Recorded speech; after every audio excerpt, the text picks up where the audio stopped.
ਤੁਸੀਂ ਵੇਖਦੇ ਪਿਓ ਆਪਣਾ ਦੇਸ਼ ਪੰਜਾਬ ਟੀਵੀ ਤੇ ਮੈਂ ਤੁਹਾਡਾ ਮੇਜ਼ਬਾਨ ਮੁਹੰਮਦ ਨਦੀਮ ਖਰਲ। ਸਭ ਤੋਂ ਪਹਿਲੇ ਤਾਂ ਆਪਣੇ ਚੈਨਲ ਨੂੰ ਕਰੋ ਸਬਸਕ੍ਰਾਈਬ ਤੇ ਨਾਲ ਹੀ ਲੱਗੇ ਹੋਏ ਬੈਲ ਆਈਕਨ ਦਾ ਬਟਨ ਦਬਾਓ ਕਿ ਮੇਰੀ ਹਰ ਆਉਣ ਵਾਲੀ ਲੇਟੈਸਟ ਵੀਡੀਓ ਤੁਹਾਡੇ ਤੱਕ ਪਹੁੰਚ ਸਕੇ। ਦੋਸਤੋ ਅੱਜ ਤੁਹਾਡੇ ਵਾਸਤੇ ਦੋ ਗਾਵਾਂ ਦੀ ਵੀਡੀਓ ਲੈ ਕੇ ਆਏ। ਦੋਨੋਂ ਪਹਿਲਾਂ ਵਹਿੜਾਂ ਨੇ ਤੇ ਇੱਕ ਦੋ ਸੂਈਆਂ ਹੋਈਆਂ ਨੇ। ਇਹ ਫਰੀਜ਼ਨ ਵਿੱਚ ਕ੍ਰਾਸ ਗਾਂ ਹੈ ਤੇ ਪਿੱਛੇ ਦੇ ਬੱਚਾ ਹੈ ਤੇ 2-4 ਦਿਨ ਦੀ ਸੂਈ ਹੋਈ ਆ ਔਰ ਇੱਕ ਸਾਹੀਵਾਲ ਦੇ ਵਿੱਚ ਕ੍ਰਾਸ ਵਹਿੜੀ ਹੈ। ਪਹਿਲਾ ਸੂਆ ਸੂਈ ਹੈ, ਮੂੰਹ ਦੋਵੇਂ ਦੋਂਦੀਆਂ ਨੇ। ਉਹਦੇ ਪਿੱਛੇ ਵੀ ਬੱਚਾ ਹੈ, ਉਹ ਹੁਣ ਸੂਈ ਹੈ ਜੇਰ ਹੈ, ਜੇ ਉਹਨੇ ਨਹੀਂ ਪਾਈ ਜੇਰ ਪਾਣ ਲੱਗੀ ਅੱਧੀ ਉਹਨਾਂ ਨੂੰ ਚੋਤੀ ਅੱਧੀ ਉਵੇਂ ਖੜੀ ਹੈ। ਤੇ ਇਹ ਜਨਾਬ ਬਾਕੀ ਇਹ ਗਾਂ ਨੰਬਰ 1 ਮੇਰਾ ਕੈਮਰਾਮੈਨ ਦਿਖਾਉਂਦਾ ਤੇ ਇਹ ਹੈਗੀ ਹੈ ਜਨਾਬ। ਇਹ ਸਾਰਾ ਨਿਜ਼ਾਮ ਤੁਸੀਂ ਵੇਖਦੇ ਪਿਓ, ਮੇਰਾ ਕੈਮਰਾਮੈਨ ਤੁਹਾਨੂੰ ਦਿਖਾ ਰਿਹਾ। ਇਹ ਹੌਲੇ ਮੁੱਲਾਂ ਦੀਆਂ ਗਾਵਾਂ ਨੇ, ਸੋਹਣੀਆਂ ਸੁਥਰੀਆਂ ਤੇ ਪਿੱਛੇ ਦੇ ਬੱਚਾ ਹੈ ਬੜਾ ਚੰਗਾ ਤਕੜਾ। 2 ਦਿਨ ਦਾ ਬੱਚਾ ਹੈ ਤੇ ਬੱਚਾ ਚੈੱਕ ਕਰ ਲਓ ਤੁਸੀਂ ਕਿੱਡਾ ਵੱਡਾ ਹੈ। ਉਹਦੇ ਪੈਰ ਪੁਰ ਚੈੱਕ ਕਰੋ, ਬੜੀ ਖੁੱਲੀ ਖਾਲਦਾ ਮਾਸ਼ਾਅੱਲਾ, ਬੜਾ ਤਗੜਾ ਚੌਰਸਤਾਨੀ ਬੱਚਾ ਬਣੇਗਾ ਇਹ ਜਨਾਬ। ਇਹ ਵੈੜੀ ਉਹਨੇ ਲੱਤਾਂ ਸੇ ਕੱਢ ਬੱਚੇ ਦੀਆਂ ਲੱਤਾਂ ਕੱਢ ਰੱਖੇ ਤੇ ਇਹ ਜਨਾਬ ਮੇਰਾ ਕੈਮਰਾਮੈਨ ਤੁਹਾਨੂੰ ਦਿਖਾ ਰਿਹਾ। ਇਹ ਥਣ ਚੱਡਾ ਇਹਦਾ 2 ਟਾਈਮਾਂ ਦੁੱਧ ਵੀ ਆਪਾਂ ਪੁੱਛ ਲੈਣੇ ਆ ਕੀ ਹੈ ਕੀ ਨਹੀਂ, ਕੀ ਹਿਸਾਬ ਕਿਤਾਬ ਹੈ। ਇਹ ਸਾਰਾ ਕੁਝ ਵੈੜੀ ਦਾ ਮੇਰਾ ਕੈਮਰਾਮੈਨ ਤੁਹਾਨੂੰ ਦਿਖਾ ਰਿਹਾ। ਇਹ ਜਨਾਬ ਤੁਹਾਨੂੰ ਪਸੰਦ ਵੀ ਇਨਸ਼ਾਅੱਲਾ ਆਵੇਗੀ ਔਰ ਤੁਸੀਂ ਇਨਸ਼ਾਅੱਲਾ ਯਾਦ ਵੀ ਕਰੋਗੇ। ਇਹ ਜੀ ਪੂਰਾ ਇਹਦਾ ਹਵਾਨਾ ਖੀਰੀ ਵਗੈਰਾ ਮੇਰਾ ਕੈਮਰਾਮੈਨ ਤੁਹਾਨੂੰ ਦਿਖਾ ਰਿਹਾ। ਇਹ ਵੈੜ ਦਾ ਕੱਦ ਚੰਗਾ ਹੈ, ਮੂੰਹ ਅਜੇ ਦੋਂਦੀ ਹੈ ਔਰ ਇਹ ਸਾਰਾ ਕੁਝ ਪਿੱਛੇ ਹੈ ਬੱਚਾ। ਥਣ ਪੂਰੇ ਸੋਹਣੇ ਮੁੱਠ ਮੁੱਠ ਦੇ। ਇਹ ਪਿੱਛੇ ਚੌਲਸਤਾਨੀ ਬੱਚਾ 2 ਦਿਨ ਦਾ ਮਾਸ਼ਾਅੱਲਾ ਬੜਾ ਤਗੜਾ ਹੈ, ਬਹੁਤ ਚੰਗਾ ਤਗੜਾ ਹੈ ਔਰ ਬੜਾ ਖੂਬਸੂਰਤ ਸਾਨ ਬਣੇਗਾ ਇਹ ਚੌਲਸਤਾਨੀ। ਬਨ ਸ਼ਨ ਚੰਗਾ ਸੂ ਸੋਹਣਾ ਸੂ ਤੇ ਅਸੀਂ ਭਾਈ ਮਾਲਕ ਨਾਲ ਕਰਨੇ ਗੱਲਾਂ ਤੇ ਤੁਸੀਂ ਜਨਾਬ ਕੈਮਰਾਮੈਨ ਸਾਹਿਬ ਗਾਂ ਦੀ ਤਸੱਲੀ ਕਰਾ ਲਓ। ਤੇ ਇਹ ਜਨਾਬ ਭਾਈਆਂ ਅਸਲਾਮ ਅਲੈਕੁਮ। ਵਾਲੇਕੁਮ ਕੀ ਨਾਮ ਹੈ? ਮੁਹੰਮਦ ਉਸਮਾਨ। ਤੇ ਉਸਮਾਨ ਭਈਆ ਗਾਂ ਕਿਹਚ ਕਰਾਸ ਹੈ? ਇਹ ਫਰੀਜ਼ਨ ਹੈ ਜੀ। ਫਰੀਜ਼ਨ ਹੈ, ਅੱਛਾ। ਤੇ ਇਹ ਭਾਈਜਾਨ ਇਹ ਜਿਹੜੀ ਕਿੰਨੇ ਦਿਨ ਦੀ ਸੂਈ? ਇਹਨਾਂ ਤੀਜਾ ਚੌਥਾ ਦਿਨ ਬੋਲੇ। ਤੀਜੇ ਚੌਥੇ ਦਿਨ ਬੋਲੇ ਚ ਹੈ। ਕਿੰਨਾ ਦੁੱਧ ਕਰ ਰਹੀ ਹੈ? ਤਕਰੀਬਨ ਹੈ ਇਹਦੇ ਥਲੇ 10 ਕਿਸੇ ਹੈ 5 ਸੇ ਟਾਈਮ ਦਾ। 5 ਸੇ ਟਾਈਮ ਦਾ 10 ਸੇ 2 ਟਾਈਮਾਂ ਦਾ।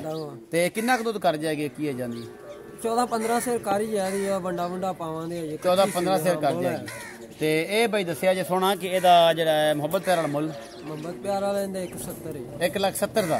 ਇਹ ਚ ਮੁਹੱਬਤ ਪਿਆਰ ਹੋ ਜਾਏਗੀ? ਕਰ ਲਾਂਗੇ, ਹੋ ਜਾਏਗੀ। ਇਸ ਤੋਂ ਬਾਅਦ ਜਨਾਬ ਇੱਕ ਸਾਹੀਵਾਲ ਗਾਂ ਹੈ ਬੜੀ ਖੂਬਸੂਰਤ। ਇਹ ਤੁਸੀਂ ਵੇਖਦੇ ਪਿਓ, ਮੇਰਾ ਕੈਮਰਾਮੈਨ ਤੁਹਾਨੂੰ ਦਿਖਾ ਰਿਹਾ। ਇਹ ਵੀ ਦੋਂਦੀ ਆ ਮੂੰਹ ਤੇ ਇਹ ਜਨਾਬ ਹੁਣੇ ਹੀ ਸੂਈ ਆ, ਅਜੇ ਇਹਨੇ ਬੇਰ ਨਹੀਂ ਸੁੱਟੀ। ਅੱਧੀ ਗਾਂ ਨਾ ਚੋਤੀ ਮਾਲਕਾਂ, ਅੱਧੀ ਉਵੇਂ ਹੀ ਖੜੀ ਏ। ਇਹ ਸਾਰਾ ਕੁਝ ਫੜੋ ਅਸਮਾਨ ਸਾਹਿਬ ਅੱਗੋਂ ਫੜੋ। ਇਹ ਸਾਰਾ ਕੁਝ ਮੇਰਾ ਕੈਮਰਾਮੈਨ ਤੁਹਾਨੂੰ ਦਿਖਾ ਰਿਹਾ। ਇਹ ਗਾਂ ਦਾ ਹਵਾਨਾ ਥਣ ਚੱਡਾ ਜੇਰ ਜਿਵੇਂ ਲਟਕੀ ਜਾਂਦੀ। ਅੱਧੀ ਗਾਂ ਇਹਨਾਂ ਨੇ ਚੋਈ ਏ ਔਰ ਅੱਧੀ ਗਾਂ ਜਿਹੜੀ ਏ ਅਜੇ ਵਿੱਚ ਰਹਿੰਦੀ ਏ। ਜੇਰ ਨਹੀਂ ਪਾਈ ਸੀ ਇਸ ਕਰਕੇ ਗਰਮ ਰਹਿਣ ਵਾਸਤੇ ਛੱਡੀ ਏ। ਮੌਸਮ ਬੜਾ ਠੰਡਾ ਸਾਡੇ ਇੱਥੇ ਤੇ ਇਹ ਸਾਰਾ ਕੁਝ ਮੇਰੀ ਕੈਮਰੇ ਦੀ ਨਜ਼ਰ ਹੈ। ਅਸੀਂ ਤੁਹਾਨੂੰ ਕੋਈ ਤਸੱਲੀ ਨਾਲ ਇੱਕ ਚੀਜ਼ ਦਿਖਾ ਰਹੇ ਹਾਂ ਔਰ ਤੁਹਾਨੂੰ ਇਨਸ਼ਾਅੱਲਾ ਪਸੰਦ ਵੀ ਆਏਗੀ। ਸਾਹੀਵਾਲ ਦੇ ਵਿੱਚ ਕ੍ਰਾਸ ਹੈ ਔਰ ਇਹ ਬੜੀ ਖੂਬਸੂਰਤ ਵੈੜੀ ਹੈ। ਮੁੱਠ ਬਾਰਦਾ ਸੋਹਣਾ ਥਾਣ ਹੈ ਔਰ ਚੰਗਾ ਹਵਾਨਾ ਲਈ ਖੜੀ ਹੈ ਮਾਸ਼ਾਅੱਲਾ, ਬੜਾ ਖੂਬਸੂਰਤ। ਔਰ ਜਨਾਬ ਜੇਰ ਔਰ ਜੇਰ ਵੀ ਪਾ ਦਿੱਤੀ ਹੈ। ਇਹ ਤੁਹਾਡੇ ਸਾਹਮਣੇ ਹੁਣੇ ਹੀ ਜੇਰ ਪਾਈ ਹੈ। ਇਹ ਤੁਹਾਡੇ ਕੋਲ ਬਿਲਕੁਲ ਅਸੀਂ ਵਿਖਾਉਂਦੇ ਪਏ ਹਾਂ ਔਰ ਇਨਸ਼ਾਅੱਲਾ ਤੁਹਾਨੂੰ ਇਹ ਸਾਰਾ ਕੁਝ ਇਨਸ਼ਾਅੱਲਾ ਪਸੰਦ ਵੀ ਆਏਗਾ ਇਸ ਵੈੜੀ ਨੇ। ਔਰ ਜਨਾਬ ਸਾਰਾ ਕੁਝ ਥੋੜੀ ਜਿਹੀ ਬਲ ਪਾਈ ਹੋਈ ਹੈ ਇਸ ਵੈੜੀ ਨੇ। ਇਹ ਜੇਰ ਤੁਹਾਡੇ ਸਾਹਮਣੇ ਹੀ ਜਨਾਬ ਇਹਨਾਂ ਨੂੰ ਸੁੱਟੀ ਹੈ।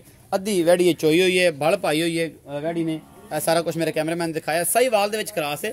ਫਾਈਨਲੀ ਤੋਂ ਤੁਸੀਂ ਸਾਰਾ ਕੁਝ ਦਿਖਾ ਰਹੇ ਹਾਂ, ਕਿਸੇ ਚੀਜ਼ ਦੀ ਕਮੀ ਪੇਸ਼ੀ ਨਾ ਰਵੇ। ਪਿੱਛੇ ਬੱਚਾ ਹੈ ਤੇ ਜੋ ਜੇ ਸੁੱਟੀ ਵਿਖਾ ਤੇ ਮੇਰੇ ਬੱਚੇ ਦਾ ਰੌਲਾ ਹੀ ਕੋਈ ਨਹੀਂ ਕਿ ਕਿੰਨਾ ਕੀ ਹਿਸਾਬ ਕਿਤਾਬ ਕੀ ਨਹੀਂ ਹੈ। ਬੱਚਾ ਜੇ ਕੰਬੀ ਜਾਂਦਾ ਹੁਣੇ ਹੀ ਮਾਸ਼ਾਅੱਲਾ ਆਇਆ ਤੇ ਜਨਾਬ ਉਸ ਤੋਂ ਬਾਅਦ ਅਸੀਂ ਪਹੁੰਚ ਗਏ ਤੇ ਅੱਧੀ ਇਹਨਾਂ ਨੇ ਚੋਲੀ ਸੀ।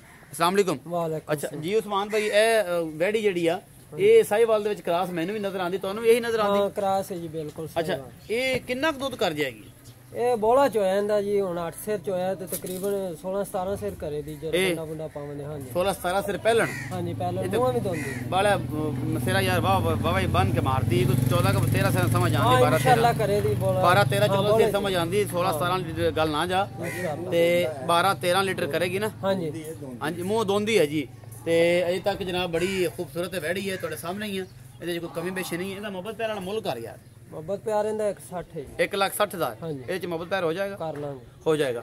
ਇਹ ਉਮੀਦ ਹੈ ਕਿ ਮੇਰੀ ਅੱਜ ਵਾਲੀ ਜਿਹੜੀ ਵੀਡੀਓ ਤੁਹਾਨੂੰ ਬੇहद ਪਸੰਦ ਆਏਗੀ ਇਨਸ਼ਾਅੱਲਾ। ਤੇ ਮੇਰੀ ਵੀਡੀਓ ਲਾਈਕ ਸ਼ੇਅਰ ਤੇ ਕਮੈਂਟ ਜ਼ਰੂਰ ਕਰਨਾ ਹੈ। ਆਪਣਾ ਬਹੁਤ ਸਾਰਾ ਖਿਆਲ ਰੱਖਣਾ। ਮਿਲਾਂਗੇ ਨਵੀਂ ਵੀਡੀਓ ਨਾਲ। ਅੱਲਾ